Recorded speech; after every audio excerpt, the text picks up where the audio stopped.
Hey everyone, there was drama this week in Don Lemon's criminal case, and it all stemmed from last week's big development in which the judge granted a request from co-defendants Georgia Fort and Michael Walker Beute, both of them journalist-defendants, for production of grand jury transcripts.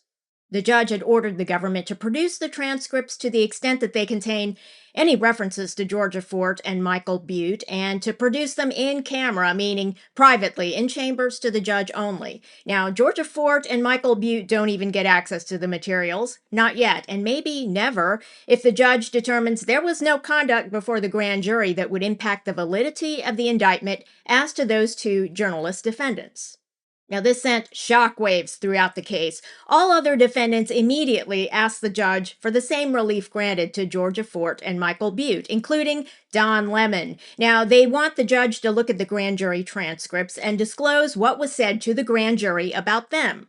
Now, just 2 days after Lemon's request, which is a very quick turnaround for a ruling on a written motion, the judge denied Don Lemon's request in what I would term a rebuke. So, this is what happened this week.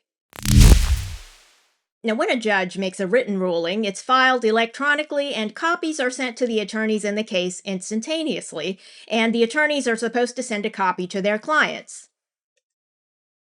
Now, if it's a very complicated ruling, multiple pages, the attorney might take some time to digest it before sending it to the client with an explanation of the legal terms and what it means for the case, etc. Now, Don Lemon's attorneys had to have been nervous showing the judge's ruling to their client. Lemon's attorneys had filed a motion entitled Motion to Join Relief Granted to Co-defendants Fort and Beute.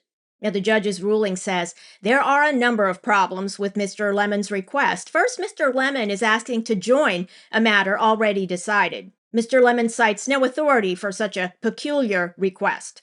Boom, he called it peculiar, and it is. Now, the judge says granting such a motion would encourage gamesmanship, allowing a party to lie in wait on an issue, joining later if the issue came out favorably, and along the way depriving the opposing party of the opportunity to respond. So that is a huge problem for case management. The government's already drafted and filed an entire opposition regarding Georgia Fort's and Michael Beute's assertions, and now, just because Don Lemon took a wait-and-see approach, the government has to file yet another opposition regarding the same issues, but as to Lemon? Now, filing deadlines have a purpose. Now, courts can be lenient if there's good cause, but here it seems to be another diva request that makes extra work for the government and the judge.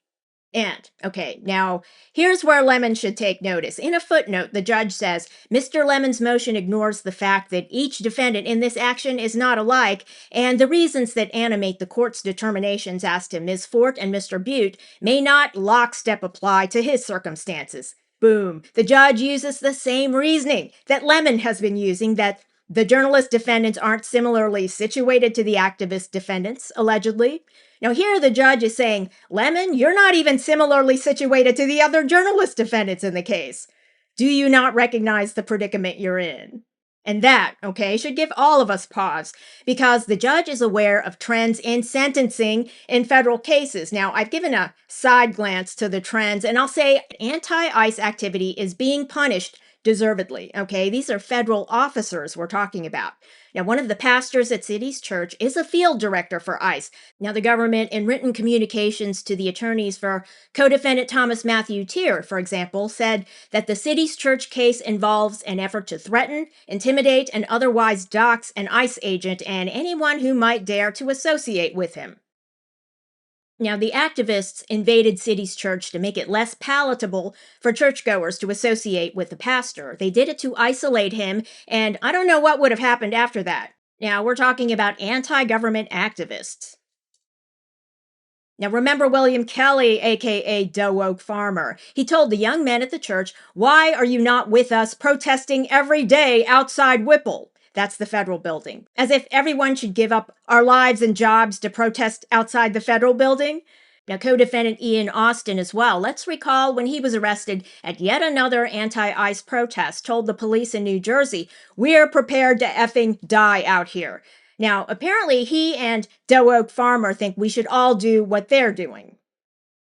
Next issue. It turns out that the government wasn't investigating how some of the defendants were financing their legal defense after all. Now, co defendant Thomas Matthew Tier had alleged that such investigation interfered with his Sixth Amendment right to counsel, but the Supreme Court of the United States has ruled on that issue already. The court said that the Sixth Amendment right to be represented by counsel of your choosing doesn't give defendants the right to use the proceeds of crime or ill gotten gains to pay a private attorney.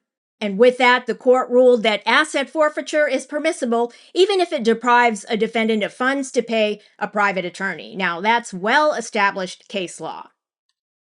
Now, this issue of the government's investigation of funding sources for the defendants was revealed in court filings this week. The government says it's no longer pursuing that inquiry. Didn't say why, but it seems to me because most of the defense attorneys in the case are court appointed. So, the original inquiry could have been related to asset forfeiture, and it turns out there aren't a lot of assets to seize. Co defendant Ian Austin, for example, cannot hold down a job. The government had even asked for a release condition requiring him to seek employment, but the court struck that condition. Co defendant Austin is receiving psychiatric treatment and wouldn't seem to be a candidate for Employee of the Month in any event. And I'll just conclude with discovery material that I thought was kind of a fun fact. Now, the government served a subpoena on REI, the outdoors shop. They sell camping gear, etc. The government requested records on all purchases in the state of Minnesota of this item. Okay, this seems to be the same cuff beanie worn by Don Lemon at the time of the church invasion. Thanks for watching, and if you enjoyed this video, leave a like and don't forget to subscribe.